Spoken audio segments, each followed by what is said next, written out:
A água é um bem muito importante, né, para o meio ambiente, mas também o saneamento básico, né, que é proporcionado através da água de Teresina, notadamente, é um dos assuntos mais importantes e que mais desperta interesse de gestores e gestoras do interior do estado, da capital, quando tem essa possibilidade de contato com os representantes da água de Teresina, que atua na capital, em Teresina, mas essa experiência pode ser replicada para as cidades no contato que é feito com esses gestores. E esse assunto vai ser tratado hoje no Congresso das Cidades. E para falar mais sobre esse tema, já estou recebendo aqui no estúdio do nosso Jornal do Piauí, o presidente da Água de Teresina, Jaci Prado, que está aqui com a gente. Boa tarde, presidente, seja bem-vindo. Boa tarde, Jaci, prazer.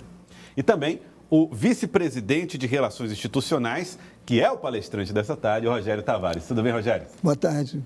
Satisfação estar aqui com vocês. Satisfação é toda nossa. Bom, presidente, primeiro vamos falar a respeito desse contato que a Água de Teresina está tendo com a comunidade e com os gestores através do Congresso das Cidades. É uma oportunidade de aproximar o teresinense e o piauiense dos serviços que são prestados pela empresa? Eu acho assim, é muito importante, né? Boa tarde a todos. Acho que falar de saneamento é sempre um prazer, né? E, sobretudo, replicar os bons indicadores que a gente tem em Teresina. Teresina é um case de sucesso. Eu acho que a gente já pode falar que Teresina evoluiu muito no quesito de saneamento. Eu acho que quem está aqui há bastante tempo lembra da falta d'água recorrente que existia na capital. Desde 2017, quando a gente entrou aqui, a gente conseguiu universalizar a parte de abastecimento de água, ou seja, toda a zona urbana da cidade já tem água suficiente na sua torneira. Conseguimos elevar os indicadores de esgoto no final do ano passado para 42%, assumimos com 19%, e daqui 2 anos, em 2024, daqui 1 ano e meio, a gente vai ter um indicador com 59%, ou seja, Teresina passa a despontar nos rankings das cidades, das capitais mais saneadas, e acho que o congresso de hoje a gente vai conseguir expor um pouco, falar um pouco sobre o case de Teresina e também falar da nossa exposição, que é uma exposição bastante lúdica, onde a gente consegue mostrar qual é o ciclo da água e como é que o ciclo da água volta para o meio ambiente de uma forma adequada. Agora, doutor Rogério Tavares, a gente está vivendo uma semana que é a Semana do Meio Ambiente. Sim. Essa discussão ganha ainda mais relevância, mais holofotes. E o saneamento básico, ele precisa cada vez mais ser pensado dentro dessa ideia da sustentabilidade. Sim. Como é que o senhor acredita que esse desafio é alcançado pela Água de Teresina e pelas empresas irmãs espalhadas pelo Brasil? Bom, saneamento é sustentabilidade em si, né? Quando a gente fala em sustentabilidade, fala em ações que trazem benefícios do ponto de vista econômico, social, ambiental. O saneamento une tudo isso.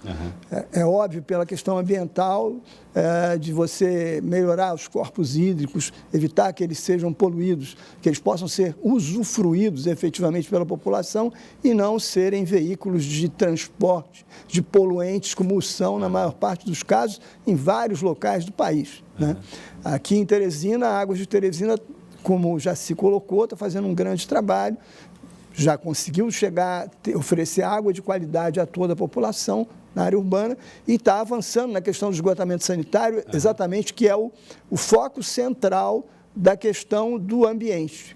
A gente, quando você fala do ambiente e fala em saneamento, você tem um link imediato. Cidades que o saneamento é inadequado, elas ambientalmente elas são ruins. Você acaba, inclusive, transmitindo doenças, levando doenças às populações e, inclusive, prejudicando a evolução, por exemplo, das crianças. Crianças na faixa de até 5 anos que vivem em áreas não saneadas são crianças que acabam desenvolvendo déficits de aprendizagem que vão para o resto da vida. Então, isso é muito complicado. Agora, quando a gente fala assim, até para esclarecer um pouco mais o meu questionamento, né?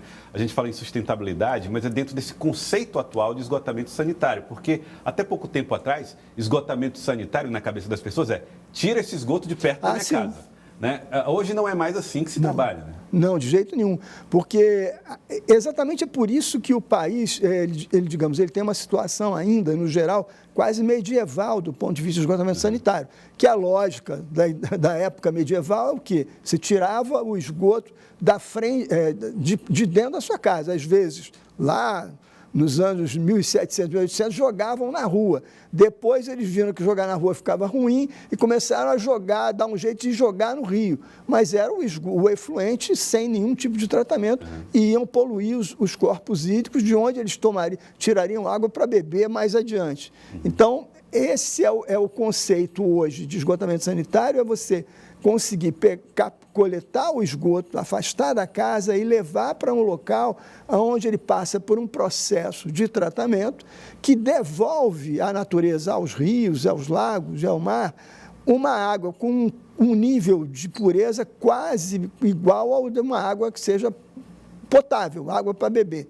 Em muitos locais, a água que é lançada de uma estação de tratamento no rio, naquele ponto do rio, a água que entra da estação de tratamento é mais limpa, muito mais limpa do que a água que está correndo naquele rio ali embaixo. É curioso, isso é quase inimaginável, né? Exatamente, exatamente. Mas, de fato, o tratamento proporciona isso, né? Exatamente. Agora, presidente Jaci, tudo isso tem um custo, né? Tem um valor a ser pago. Como é que tem sido o desafio de universalizar serviços como saneamento, água e esgotamento sanitário, cobrindo esses custos e, às vezes, até reparando redes antigas? Acho que o saneamento, como acho que grandes obras de infraestrutura, ele é um setor que você demanda muito investimento, demanda muito capital, né? Muito investimento para você fazer, para resolver o problema. Eu acho que em 2017, quando a gente assumiu aqui, a gente teve um problema crônico de falta d'água, né? Para você ter noção, a gente tinha 1.500 reclamações de falta d'água por dia, hoje a gente tem 15 que não são falta d'água, normalmente são problemas bastante pontuais. Então, para isso teve um custo, teve um investimento bastante alto. Nós aplicamos aqui em Teresina cerca de R$1 bilhão, R$1 bilhão e 100 milhões, né?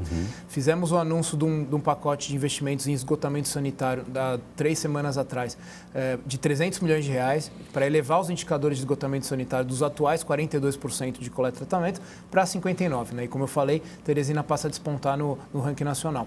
Mais casas recebendo esgotamento sanitário. 59% da cidade recebendo a rede de esgoto na porta da sua casa. Ou seja, a dona de casa, ela vai ver a rede na sua casa, vai receber as visitas dos nossos agentes socioambientais e essa pessoa vai poder se conectar ao seu esgoto. Ela tem uma responsabilidade de ligar a sua casa na rede de esgoto. E um indicador muito importante que eu gosto sempre de falar é como Teresina evoluiu no quesito da saúde. Né? Um indicador dado oficial é que 68% das internações por diarreia foram reduzidas, ou seja, reduzimos os indicadores de internações de doenças de veiculação hídrica ao redor de 68% em Teresina desde 2017, basicamente entregando uma água de qualidade na torneira do teresinense e também coletando e tratando esgoto.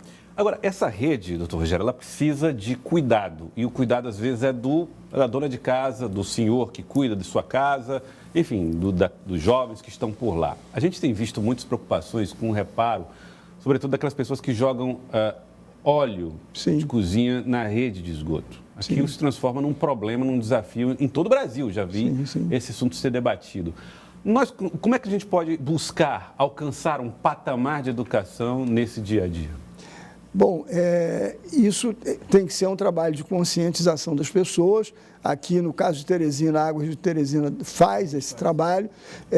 Você tem que, em algumas cidades, o que eu acho que aqui também já deve ter começado, você colocar pontos de coleta do óleo utilizado pelas famílias, pelos restaurantes, etc., para esse óleo ser direcionado a indústrias que o reaproveitem e não que joguem na tubulação, porque o óleo que é jogado, que normalmente as pessoas fazem, o óleo usado despeja na pia da cozinha, aquele óleo na tubulação ao longo do tempo, aquilo praticamente vira como se fosse uma massa de concreto dentro do tubo.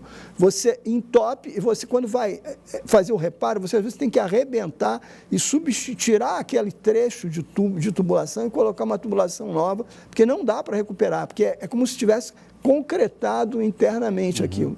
Então, o óleo, embora aparentemente seja uma coisa inofensiva, ele pode ser reciclado dentro daquela lógica de economia circular. Você pode reciclar esse óleo, você tem utilizações para indústrias de sabão, etc. E, ao mesmo tempo, você está evitando atrapalhar um serviço que é essencial, que é o serviço de coleta do esgoto, que vai para a estação de tratamento. Então, Teresina já tem esse trabalho? Já tem. Acho que é engraçado você falar do óleo, porque é um dos principais problemas relacionados a esgoto, é o óleo da pia que a dona de casa acaba jogando muitas vezes por desconhecer o problema que pode causar. E esse entupimento que o Rogério falou, nada mais é do que um esgoto voltando para a casa dela, né? Então, assim, é um problema que se exponenciabiliza à medida que você tem um problema dentro da casa da pessoa e tem um problema na rede externa à casa da pessoa. Então, a gente tem diversos pontos de coleta. Eu acho que se tiver alguma dúvida relacionada a isso, acho que a pessoa pode se informar no nosso próprio site, já vai ter informação a respeito disso, e ela pode ligar também no 0800, ela vai ter informações sobre, inclusive, o recolhimento desse óleo, e já fizemos, inclusive, oficinas, né, de empreendedorismo para ensinar as pessoas o que fazer com aquele óleo e gerar alguma renda para dentro de casa. Então, fica a dica para as donas de casa, para os donos de casa, para as famílias inteiras. É muito importante que se evite jogar óleo na pia, no ralo, porque aquilo vira um problema para todos nós. Presidente, obrigado por ter vindo. Jaci Prado, obrigado pela participação aqui no Jornal do Piauí de hoje. Obrigado, foi um prazer. Doutor Jaci Prado, daqui a pouco nos encontramos no Congresso da Cidade. Perdão, desculpa, Rogério Tavares. Jaci Prado, presidente Rogério Tavares, desculpa. Daqui a pouco estamos lá. Tá. Muito obrigado. Daqui a pouco palestrando Rogério Tavares a respeito da importância do esgotamento sanitário, do saneamento básico e a sustentabilidade lá no Congresso das Cidades. Muito obrigado pela participação de vocês.